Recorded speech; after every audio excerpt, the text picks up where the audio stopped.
Buenas noches, licenciada y compañeros. Nosotros somos el grupo número 1 y vamos a presentar lo que son los sujetos procesales.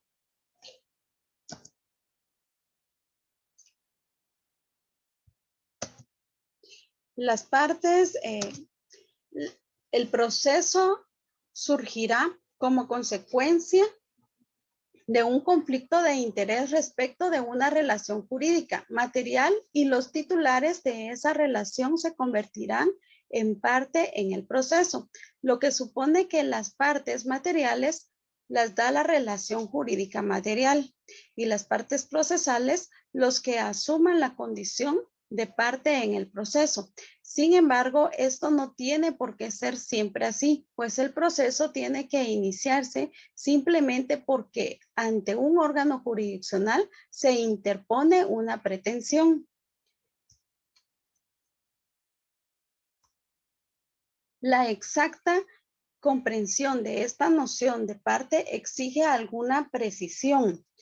Entre ellas tenemos que en la número 1, normalmente las partes vendrán determinadas en la demanda, pues es en ella habrá de decirse quién interpone la pretensión y frente a quién se interpone, pero no debe olvidarse algunos supuestos de sucesión en la condición de parte.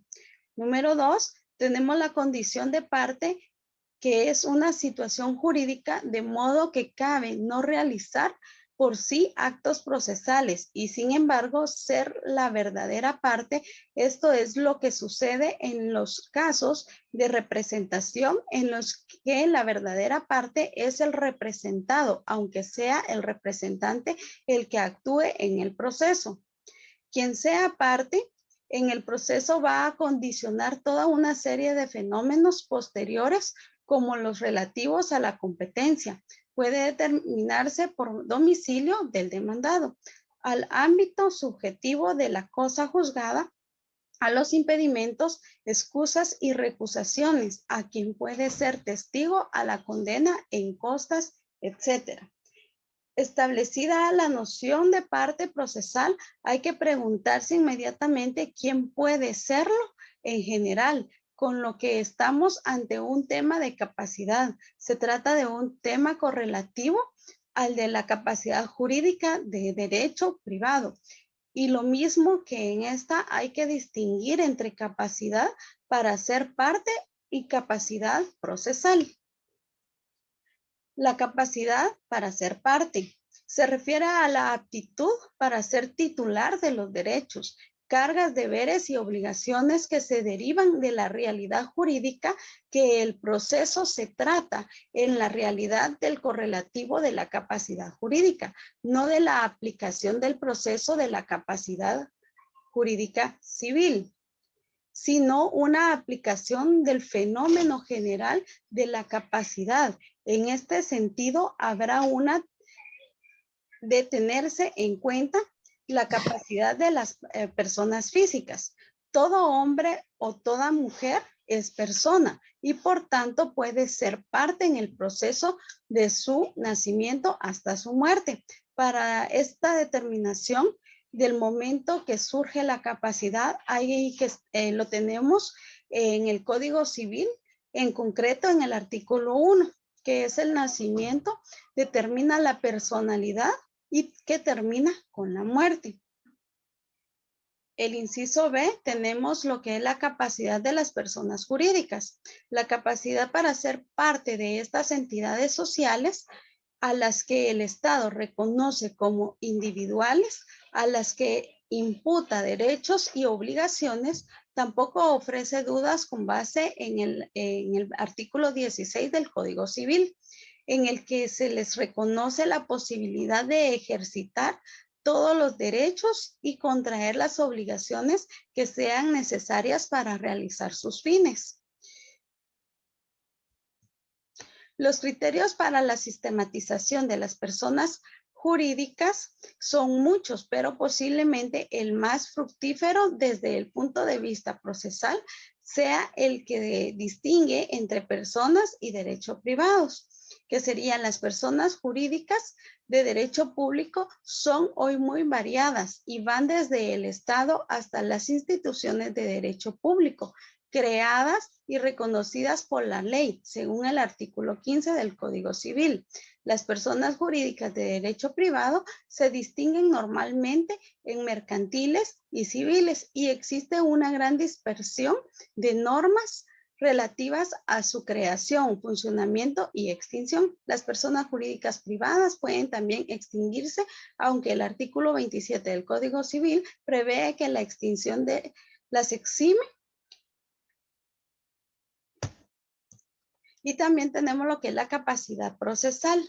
Esta otra capacidad que también se denomina de obrar procesal o de actuación procesal, alude a la aptitud para realizar válidamente los actos procesales en términos del artículo 44 del Código Procesal Civil y Mercantil.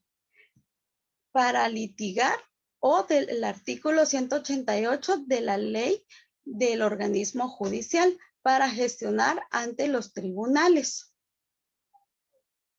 En sentido más moderno, se habla de capacidad para impetrar válidamente la tutela judicial, para obrar en el proceso o para hacer el proceso. Las uniones sin personalidad. Hasta aquí hemos partido de la dualidad de persona física y persona jurídica, pero la misma no comprende toda una serie de supuestos intermedios en lo que se sobrepasa la existencia de una persona física y no llega a la configuración de una persona jurídica. Es el caso de las llamadas uniones sin personalidad.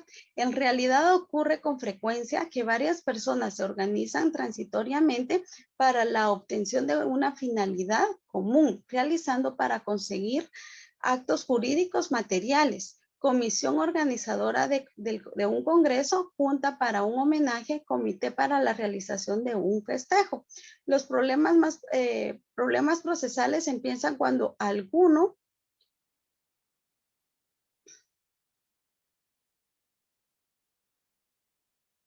empieza en los actos jurídicos materiales, origina un conflicto social y este llega al plano judicial, ya sea un conflicto jurídico. Esta ha sido mi presentación y los dejo con mi siguiente compañero.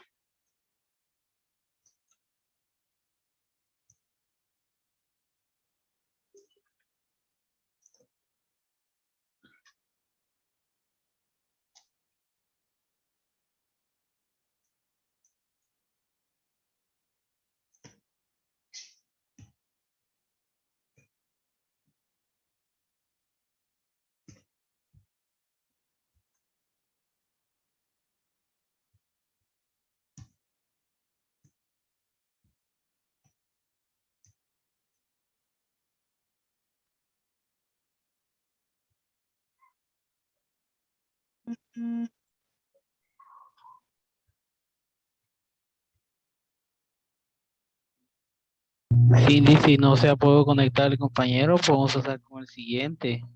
Bueno.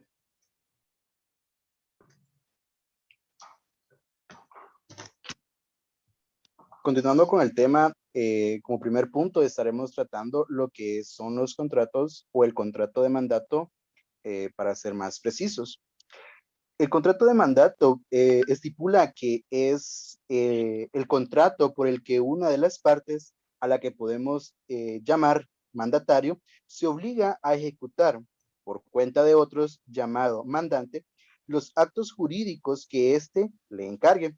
Es pues la materia de este contrato la ejecución de actos jurídicos por representación, que lo distingue del contrato de obra, que consiste en la ejecución de estos actos.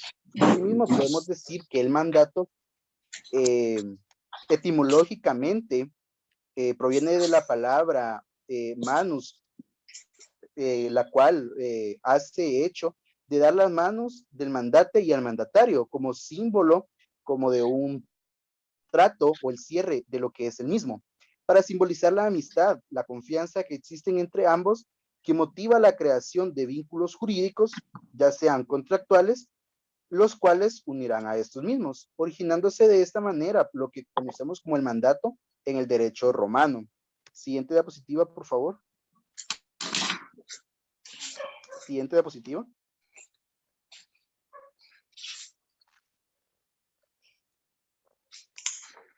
Siguiente diapositiva, por favor. Ok. La acepción, de la palabra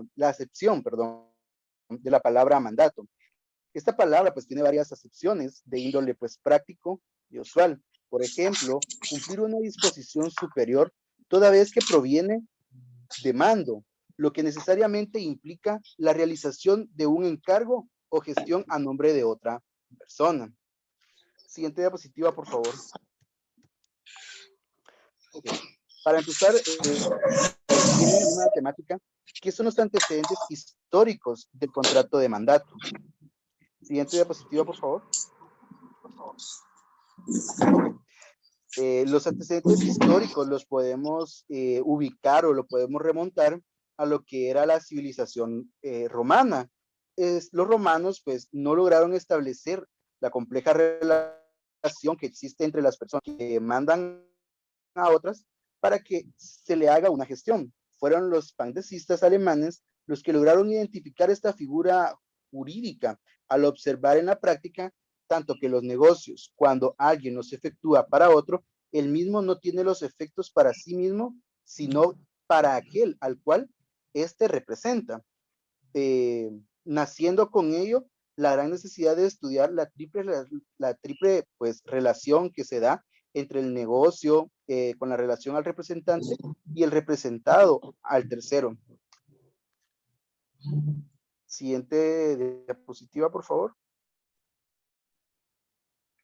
Ok. ¿Cuál es la naturaleza jurídica del contrato de mandato específicamente?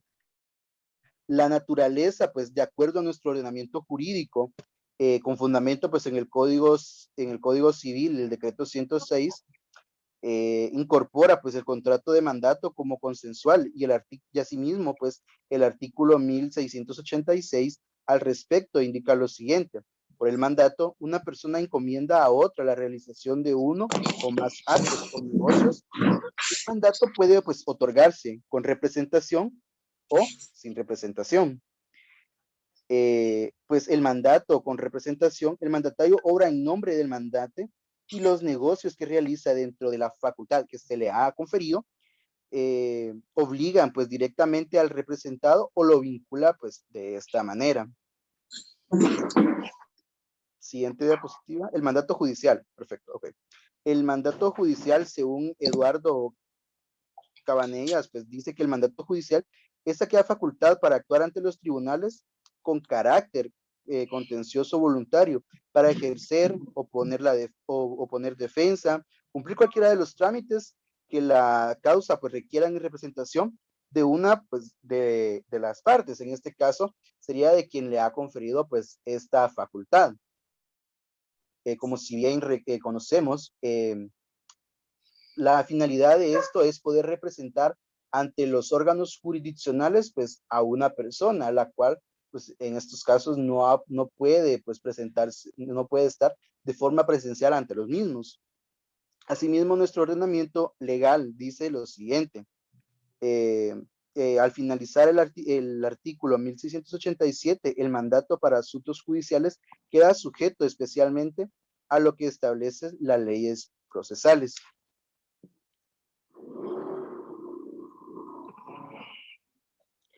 Ok, la forma del mandato judicial. La forma del mandato judicial con base en el artículo 189 de la ley del organismo judicial estipula que el mandato debe de conferirse en escritura pública para los asuntos que ventilen en forma escrita y su testimonio deberá registrarse en el Archivo General de Protocolo de la Presidencia del organismo judicial y en los registros que proceda conforme a la ley.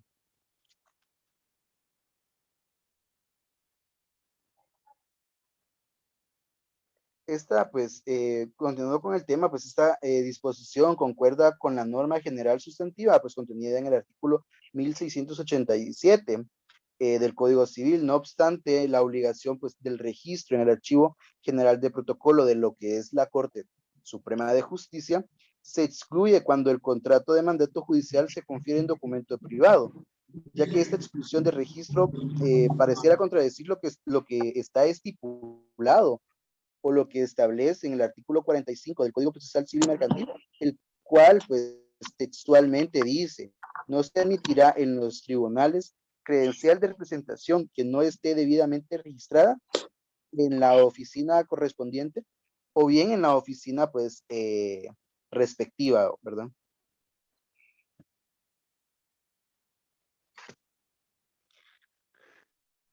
Asimismo, pues podemos identificar o podemos enumerar cuáles son algunos impedimentos pues para hacer lo que es el impedimento para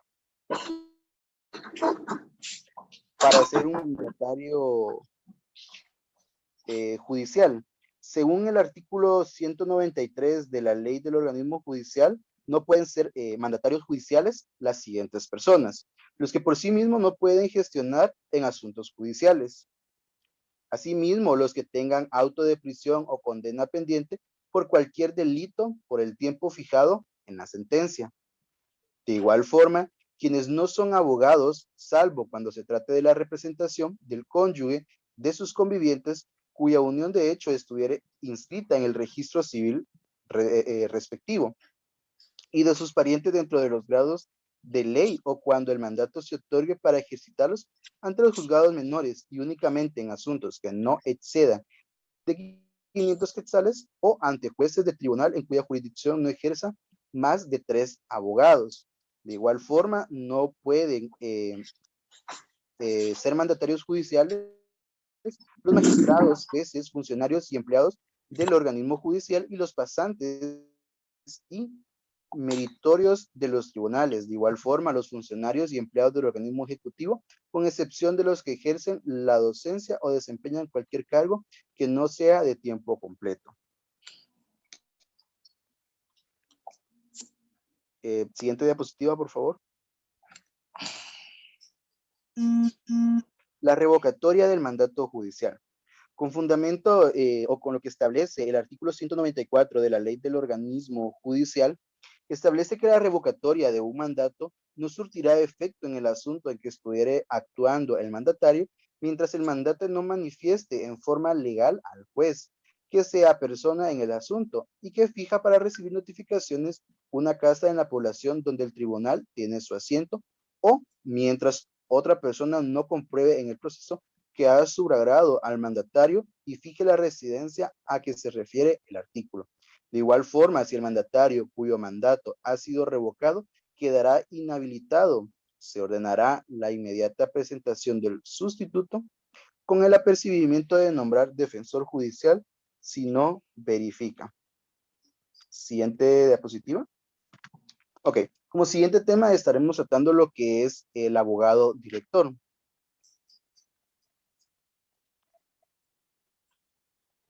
Siguiente diapositiva, por favor. Abogado director, entiéndase por aquella persona que asume la posición de conductor del equipo en caso de representaciones conjuntas. Asimismo, podemos definir abogado director como el abogado en que representa, en representación de alguien, dirige las actuaciones legales, coordina el trabajo de asistentes, de igual forma asesora en materia de derecho y elabora documentación legal. Siguiente diapositiva, por favor. Asimismo, el artículo 50 del decreto ley número 107, Código Procesal Civil y Mercantil, regula en el párrafo segundo con relación al abogado director: los escritos que no lleven la firma y el sello del abogado director serán rechazados de plano. Únicamente mi exposición.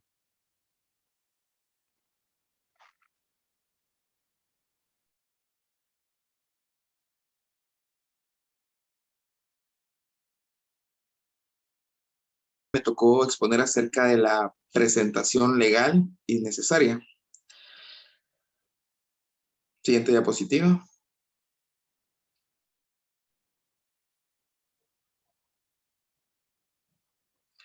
Acerca de las representaciones, el representante de los miembros incapaces y ausentes. Dice, para la licenciada Beltranena, la representación implica la dirección, representación propiamente dicha y defensa de los hijos menores, tanto en juicio como fuera de él, perdón. Al tenor del artículo 254 del Código Civil, la patria potestad comprende el derecho de representar legalmente al menor o incapacitado en todos los aspectos de la vida civil. Esto quiere decir administrar sus bienes y aprovechar sus servicios atendiendo a su edad y condición. Siguiente diapositiva. Según lo que dice el artículo 264 del Código Civil, los padres, hay ciertas cosas que los padres que tienen la tutela no pueden hacer, dentro de los cuales está enajenar ni gravar los bienes de los hijos. Tampoco podrán los padres celebrar contrato de arrendamiento por más de 3 años, ni recibir la renta anticipada por más de 1 año, sin autorización judicial. Tampoco podrá vender valores comerciales, industriales, títulos de renta, acciones, bonos, frutos y ganado, por menor valor del que se cotice en la plaza el día de la venta. Y tampoco podrá prestar garantías en representación de los hijos a favor de terceras personas. Siguiente diapositiva. La patria potestad y las situaciones de irregularidad. Cuando se da irregularidades de lo que se ostenta, la patria potestad se puede dar en las siguientes situaciones: suspensión de la patria potestad, separación de la patria potestad y pérdida de la patria potestad. Siguiente. La suspensión o privación de la patria potestad puede producirse por resoluciones judicial o en los casos enumerados en el artículo 273 del Código Civil. La patria potestad se suspende o se puede suspender por los casos siguientes, ya sea por ausencia del que la ejerce declarada judicialmente, por interdicción declarada en la misma forma, por ebriedad consuetudinaria, por tener el hábito del juego, por el uso indebido y constante de drogas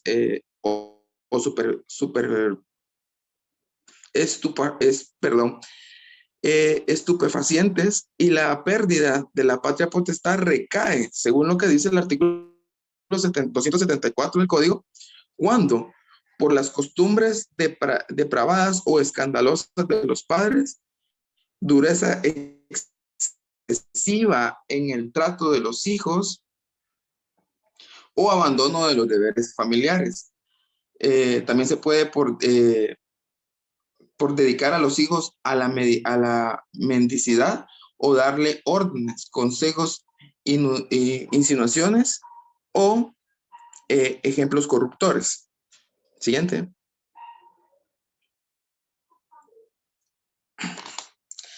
¿Quiénes pueden promover la pérdida y suspensión de la patria potestad? Esto está regulado en el artículo 276 del Código Civil y establece que quienes pueden promover la acción sobre pérdida y suspensión de la patria potestad, los cuales son los siguientes: los ascendientes del menor, sus parientes colaterales dentro del 4º grado de consanguinidad y el Ministerio Público.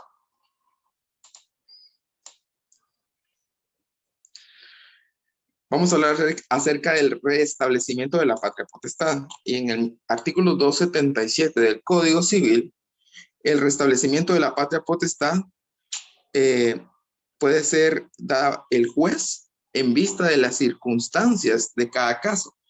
Puede, a petición de parte, restablecer padre o a la madre en el ejercicio de la patria potestad en los siguientes casos. 1, cuando la causa o causas de la suspensión o pérdida hubieran por cualquier delito contra la persona o los bienes de los hijos. También cuando en caso de delito cometido contra el otro cónyuge o que se refiere en el 724 del Código Civil, no haya habido reincidencia y hubieren existido circunstancias atenuantes. 3, cuando la rehabilitación fuere perdida por los hijos mayores de 14 años o por su tutor, siempre que la causa de pérdida de la patria potestad no estuviere comprendida dentro de los casos específicos que determina el caso número 1. Siguiente.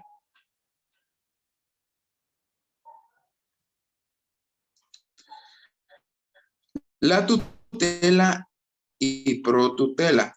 En caso no haya la patria potestad, se entra la figura de la tutela y protutela, la cual consiste en, la tutela es la institución que sirve para la guarda, protección y representación de los menores y de los incapacitados no sujetos a la patria potestad y para la administración de su patrimonio. Por otra parte, la protutela, a lo que dice el artículo 295 del decreto ley 106, es decir, el Código Civil, la protutela es un cargo público a cuyo desempeño está obligada todas las personas que se encuentren en el pleno goce de sus derechos civiles. Siguiente.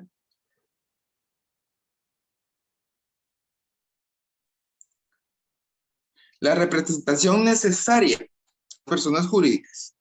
Esta representación necesaria o legal de las personas de la abundante explicación duda, con anterioridad podemos establecer que la representación legal es la que el derecho positivo establece como complemento indispensable la capacidad de determinar personas que no se encuentran en pleno uso de sus capacidades físicas, materiales y volitivas, pudiendo así formular, por tanto, la siguiente clasificación de las representantes legales. De los menores que tienen padres. Estos son los que ejercen la representación legal a través de la patria potestad. También están los menores sin padres, que actúan como sus representantes legales, los tutores, por medio de la tutela, y de los incapaces mayores de edad que tienen padres, que tienen padres. Estos son sus representantes legales por medio de la patria potestad. Siguiente.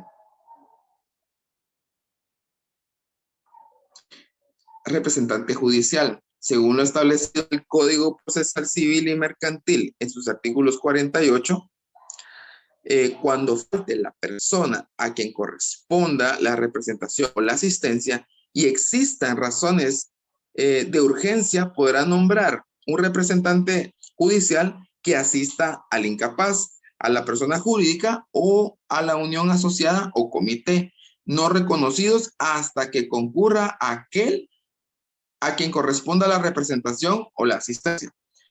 Se procederá también al nombramiento de un representante especial para el representado cuando exista conflicto de intereses en el representante. Siguiente. Esto es todo de mi parte, compañero. Buenas noches, compañeros. El tema que yo les voy a tratar de explicar es la legitimación. Siguiente diapositiva, por favor, Cindy. La legitimación. Bueno, este término se comenzó a usar, bueno, lo comenzaron a usar los juristas en los años 30 del siglo XX. El tema de legitimación, pues, también tuvo su evolución. Comenzó, pues, la legitimación en el inicio de los juristas, según la escritura o la historia, Dice que los juristas tomaban a la legitimación o a las personas que eran parte de un proceso, proceso civil. Los juristas tomaban a las personas de una manera lógica, de una manera obvia. Es decir, que eran parte del proceso civil las personas que tenían interés en el proceso civil.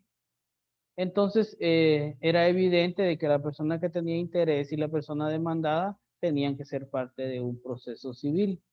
Entonces eran, pues, eran aceptados en el proceso de una manera lógica o de una manera obvia. Y si los juristas en ese momento se daban cuenta de que, o según el criterio de ellos, una persona no era parte o no debería estar en el proceso, no debería formar parte en el proceso civil o cualquier proceso, pues simplemente pues por medio de una resolución, pues ellos ordenaban que o se desestimaba la causa y la persona pues obviamente no podía ser parte del proceso o no podía actuar de manera pues ya sea para demandar o como en la segunda fase a tomar en cuenta de una manera legal, ya pues usar en todo lo que es todas las leyes sustantivas. Un ejemplo claro, pues civil y mercantil, donde pues literalmente estipula que nadie podrá hacer valer en un proceso en nombre propio un derecho ajeno. Ahí pues ya estamos viendo la legitimación de una manera más escrita en nuestras leyes. También en el artículo 51 del Código Procesal Civil y Mercantil literalmente expone, dice que para interponer una demanda, entonces en la segunda parte de la evolución de la legitimación, nos damos cuenta que se tomó en cuenta de manera escrita el término de legitimar a las personas que podían ser parte del proceso. Y como tercera parte de la evolución de estos problemas, porque pues los juristas empezaron a diferenciar que si la titularidad del derecho era igual que la legitimidad, y pues realmente llegaron a la conclusión que no es lo mismo, porque una persona puede ser titular puede ser no sea titular del derecho. Un ejemplo claro sería por medio de un mandato judicial. La persona que es parte de un proceso civil en un mandato judicial, pues representa a la titularidad del derecho de otra persona. Y ahí pues la diferencia entre legitimidad y la titularidad de un derecho. Siguiente diapositiva, Cindy, por favor.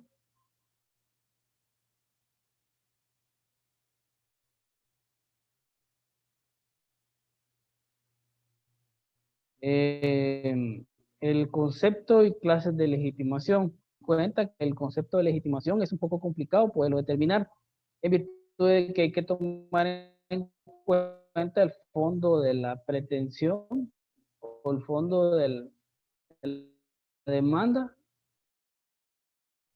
la relación que los une. En este caso, pues podríamos mencionar que la relación que puede unir a dos partes pues sería un contrato escrito. Si hablamos del fondo de la demanda pues, o de la pretensión, pues, podríamos mencionar de que cuál es la intención del demandante al momento de accionar en un juzgado para poder pues, determinar por relación a las situaciones jurídicas. En las situaciones jurídicas podríamos tomar en cuenta, compañeros, que un ejemplo sería la nulidad del matrimonio por el error o dolo. En este caso podríamos, en el artículo 146 del Código Civil, establece que la persona que solicite la nulidad del matrimonio por error o dolo, es decir, no puede ser otra persona, tiene que ser la persona que fue engañada obviamente tendría que ser el cónyuge. Entonces, para definir el concepto de legitimación, tendríamos nosotros, compañeros, que tomar en cuenta estos factores y poder determinar realmente qué es la legitimación. Pues nosotros ya sabemos a grandes rasgos que la legitimación es como la potestad que nos dan a nosotros las personas individuales de poder ser parte, individuales o jurídicas, de poder ser parte de un proceso civil o un proceso penal. Pero en este caso tendríamos que la legitimidad pues, se reduce a la posibilidad o al permiso que nos dan los tribunales de poder ser parte de un proceso. Siguiente diapositiva.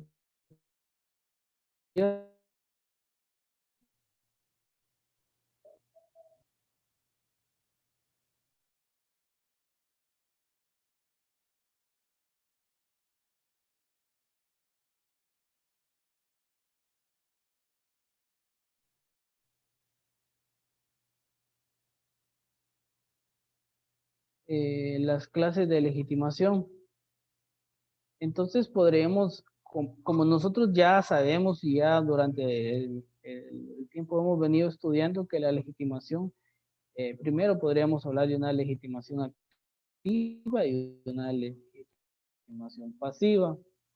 La activa sería la persona que acciona por medio de los juzgados correspondientes para poder hacer valer un derecho o hacer valer un derecho que supone es el propietario del derecho.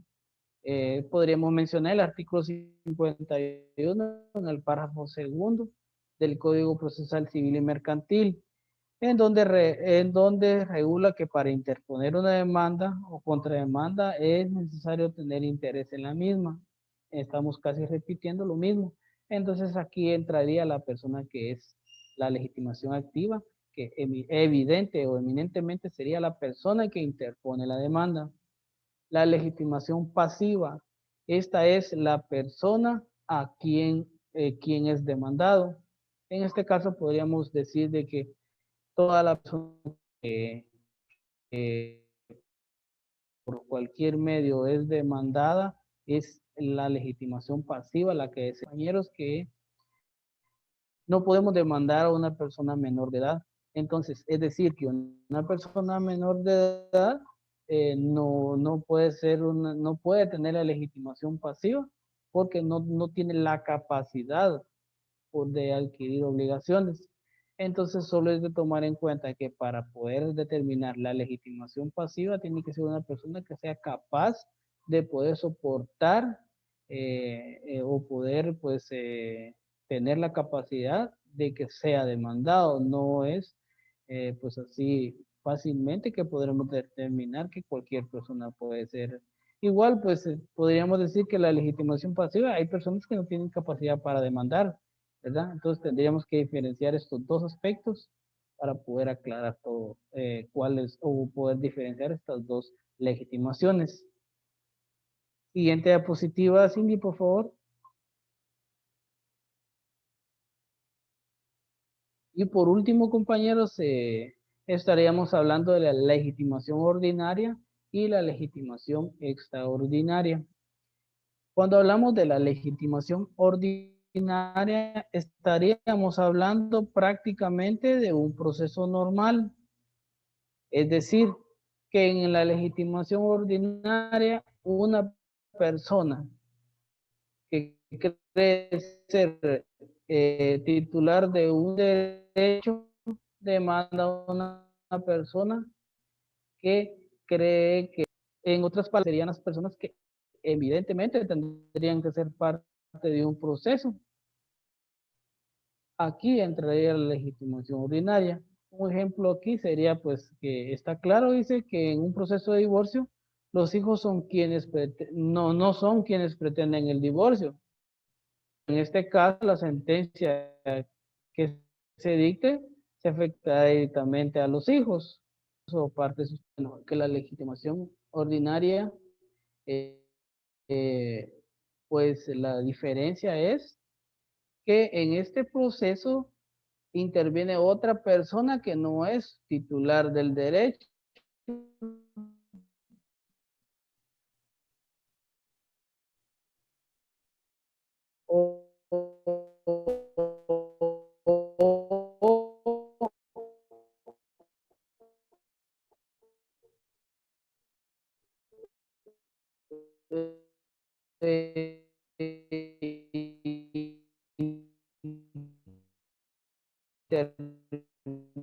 Viene una persona que podría ser una persona o que tendría que estar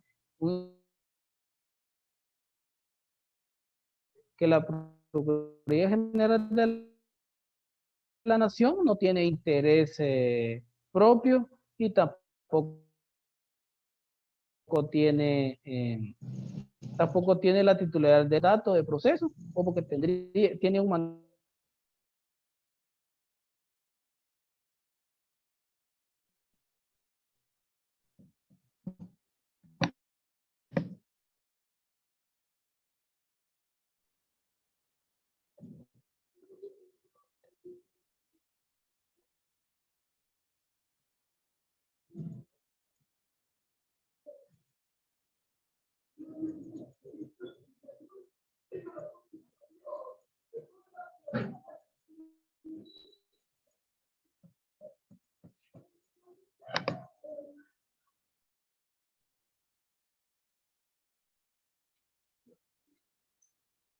Buenas noches, compañeros. El tema que a mí me tocó es la legitimación por sustitución, la pluralidad de partes en el proceso, la definición, el litisconsorcio necesario y el litisconsorcio cuasi necesario.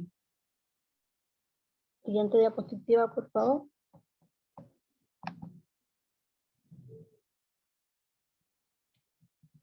La legitimación por sustitución. El caso más frecuente y conocido de la legitimación extraordinaria es el de la sustitución procesal, expresión con la que se hace referencia al supuesto de que una persona en nombre propio, es decir, sin que exista representación, puede hacer valer en juicio derechos subjetivos que afirma que son de otra persona. La legitimación por sustitución se encuentra regulada en el artículo 49 del Código Procesal Civil y Mercantil, en el que se señala sustitución procesal fuera de los casos expresamente previstos en la ley. Nadie podrá hacer valer en el proceso en nombre propio un derecho ajeno. Siguiente, por favor. Lo que dispone como regla general es que nadie puede hacer valer en juicio derechos subjetivos de otra persona, lo que significa, dicho en términos positivos, que solo pueden hacer valer en juicio derechos propios. Otra persona es la que refiere a la disposición. La regla especial consiste en que la ley puede, de modo excepcional, permitir que una persona haga valer en juicio derechos subjetivos de otra persona, lo que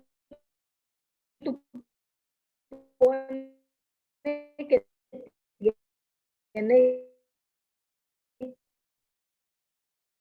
que norma expresión. Siguiente diapositiva, por favor.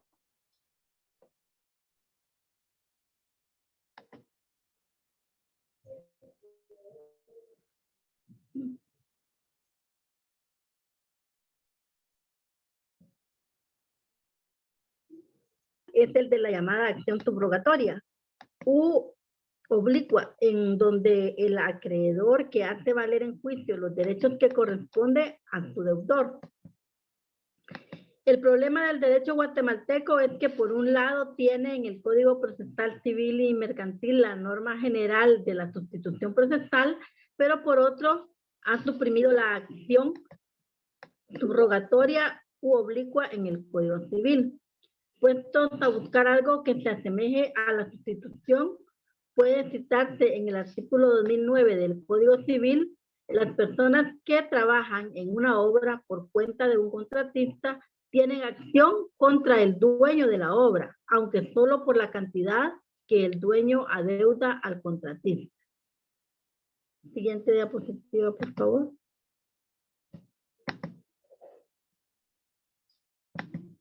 La pluralidad de las partes.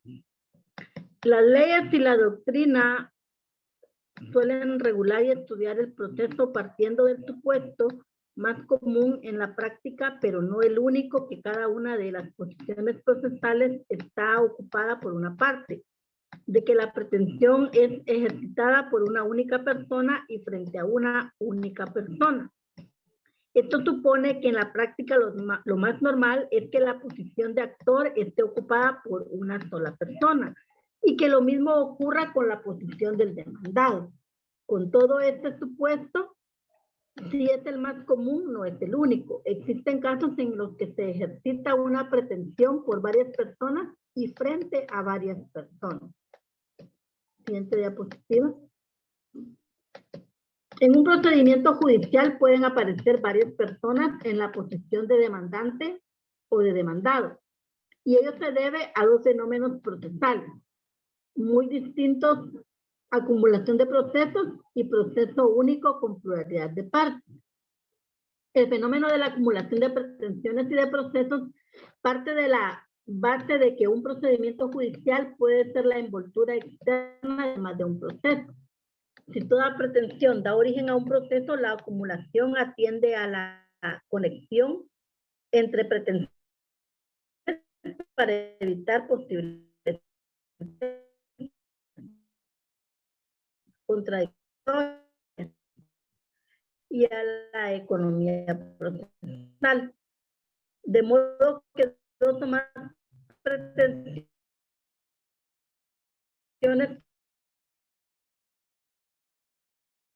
de diapositiva. La acumulación no es un fenómeno consecuente de la legitimación plural, sino de la posibilidad de que se resuelvan conjuntamente, pero siempre teniendo en cuenta que darán lugar a dos o más procesos que exigen dos o más pronunciamientos. Es un proceso único con pluralidad de partes cuando dos o más personas se constituyen en él en la posición de actor y de demandado, estando legitimadas para ejercitar o para que frente a ellas se ejercite una única pretensión, de tal modo que el juez ha de dictar una única sentencia en la que se contendrá un solo pronunciamiento, la cual tiene como propiedad inherente a la misma el afectar a todas las personas, parte de modo directa o reflejo. Siguiente diapositiva.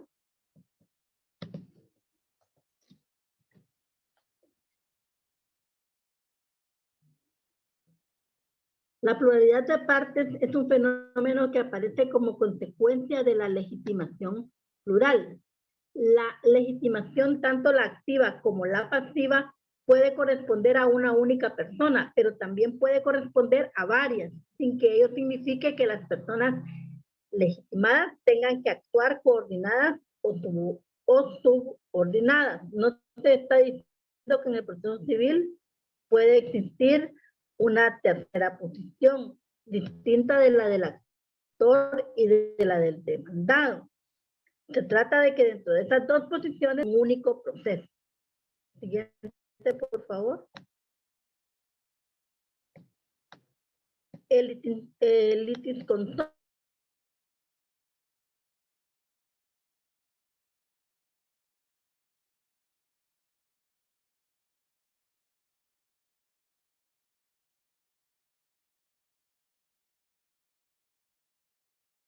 en estos casos, todas esas personas han de ser demandantes o demandadas, pues se trata del ejercicio de una única pretensión que alcanzará la satisfacción con un único pronunciamiento. El artículo 53 del Código Procesal Civil y Mercantil señala una definición correcta de este fenómeno procesal, que consiste en que cuando la decisión, es decir, la sentencia, no puede pronunciarse más que en relación a varias partes, estas deben demandar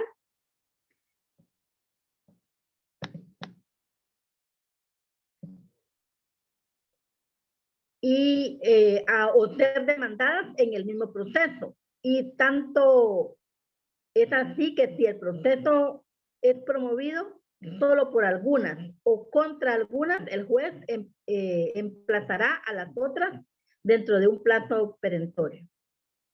Siguiente diapositiva.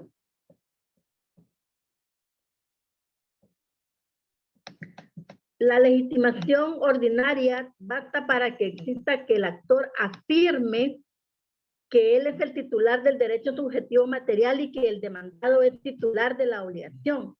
Existen casos en que esto no es suficiente, siendo necesario para que exista legitimación que la afirmación activa la hagan todos los titulares del derecho y que la imputación pasiva se haga frente a todos los titulares de la obligación. Si ello ocurre, entonces es un supuesto de legitimación conjunta de dos o más personas en una u otra posición o en las dos, que se denomina tradicionalmente litis consortio necesario. Siguiente diapositiva, por favor. La existencia de este litis consortio responde a dos supuestos muy claramente diferenciados. El más sencillo de ellos, pero el menos común, es aquel en el que la propia ley lo impone expresamente. Este es el caso del artículo 1377 del Código Civil respecto de las obligaciones indivisibles, en la que el acreedor no puede dirigir su acción o pretensión contra uno solo de los deudores, sino contra todos a la vez.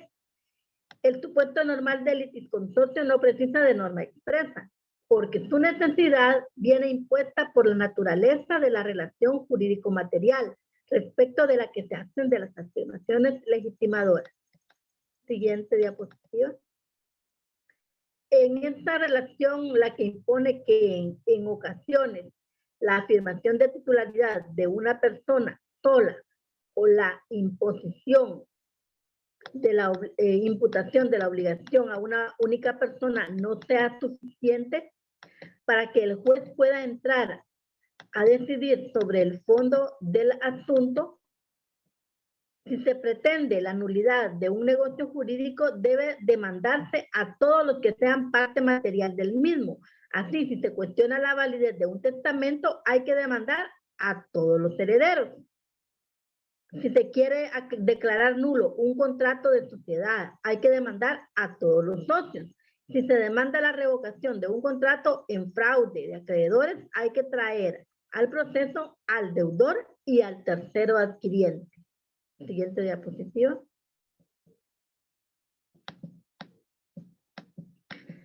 La pluralidad de partes puede producirse no ya de modo necesario, sino atendiendo a la voluntad del interesado. Esto es eventualmente con lo que aparece el litisconsorcio llamado cuasi necesario. La pluralidad de partes es eventual y originaria en el caso del denominado litisconsorcio cuasi necesario. Es decir, cuando la legitimación activa o pasiva corresponde a varias personas, pero no de manera necesariamente conjunta, en estos casos se permite la existencia del proceso entre dos únicas personas, limitándose a exigir la norma que en el supuesto de que más de una persona demanden o sean demandadas, han de hacerlo conjuntamente, tratándose de una única pretensión y en un único proceso que finalizará también con un único pronunciamiento. Siguiente diapositiva.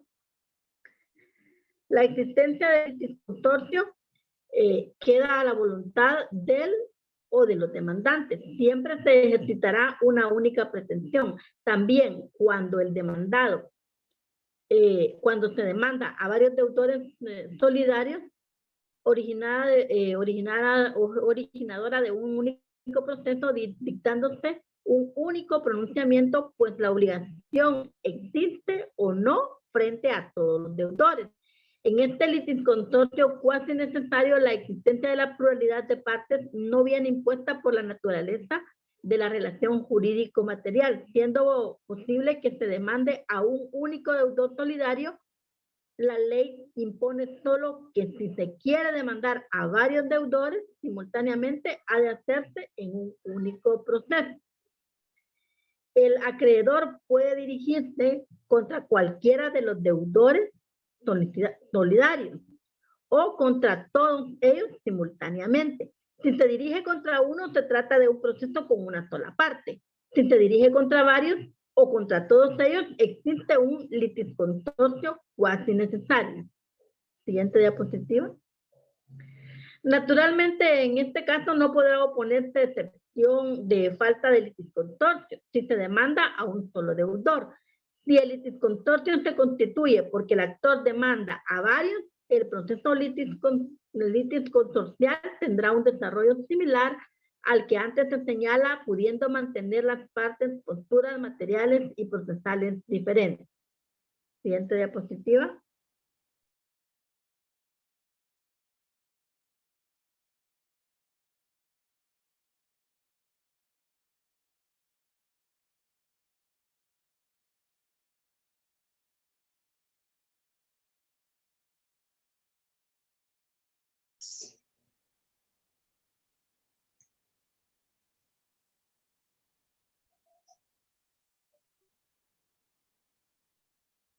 Buenas noches, compañeros.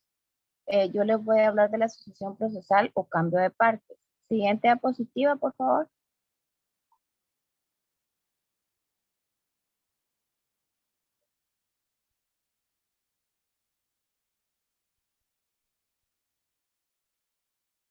Siguiente diapositiva. La asociación procesal o cambio de partes es un fenómeno jurídico que consiste en el cambio del titular de una relación jurídica. La asociación procesal se produce cuando una persona ocupa la posición de otra en un proceso legal. Puede ser por tres causas: por causa de muerte, por transmisión del objeto litigioso o por intervención provocada. Por distintas razones puede ocurrir que durante el desarrollo del proceso el demandante o el demandado sea reemplazado por otro sujeto que pasa a ocupar su lugar en el litigio, Al haberse producido un cambio en la titularidad de los derechos subjetivos que conforman el objeto del proceso. El fenómeno que acabamos de describir lo podemos designar como asociación procesal o cambio de partes. Dicho de otro modo, la figura que nos ocupa es una proyección en el proceso de la institución general de la asociación. Como lo expone Elorriaga, suceder a una persona es ocupar su lugar y recoger en sí los derechos y obligaciones que a cualquier título le pertenecían. Es decir, se sucede siempre que subsistiendo una obligación o un derecho subjetivo, cambia el sujeto, sea el titular o el obligado. La asociación procesal existe para responder a ciertas eventualidades que pueden surgir en la tramitación de un proceso, por el hecho de haberse producido una transferencia o una transmisión de la cosa litigiosa. No resulta razonable que por la producción de algunos de estos eventos, lo obrado devenga en ineficaz. Siguiente diapositiva.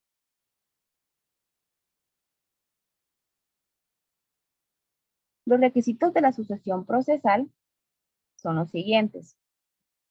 Se deben de cumplir los siguientes requisitos. Primero, que después de producida la litistendencia se provoque la transmisión o una transferencia del derecho litigioso que es objeto del proceso. Segundo, que dicha transferencia o transmisión pueda generar efectivamente un cambio de partes. Tercero, que en relación procesal pendiente se solicite y decrete el cambio de partes antes que se dicte una sentencia que alcance el efecto de la cosa juzgada.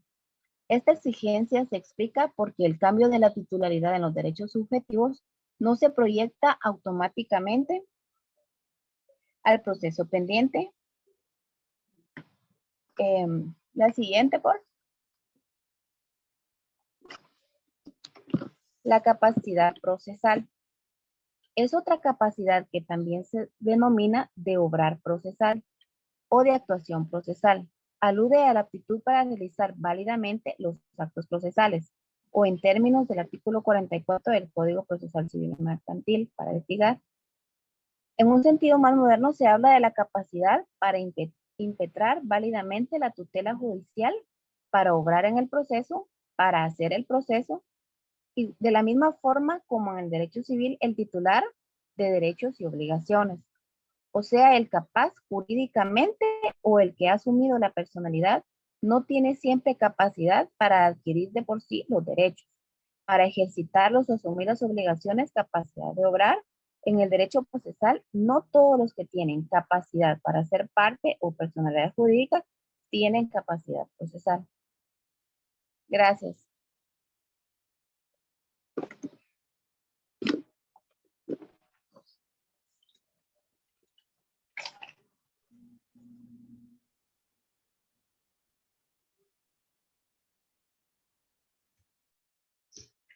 Esta ha sido nuestra presentación del grupo número 1. Que tengan buena noche.